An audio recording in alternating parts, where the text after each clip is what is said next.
Let's learn about CAG 2.1 Success Criterion 3.3.4 Error Prevention, Legal, Financial, Data.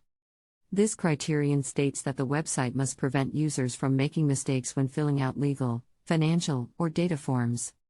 Here are some examples of how to implement this guideline in code. Use input masks. Input masks can help users enter data in a specific format.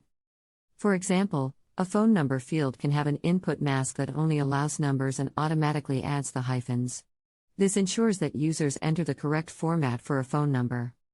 Use validation rules. Validation rules can help users avoid mistakes when filling out forms. For example, if the user tries to submit a form without filling out a required field, an error message can appear asking the user to fill out the field before submitting the form.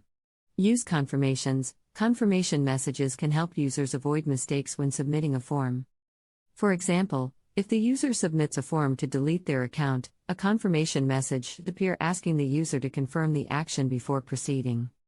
Use step-by-step processes. Break down complex processes into smaller steps, so that users can understand and complete them easily.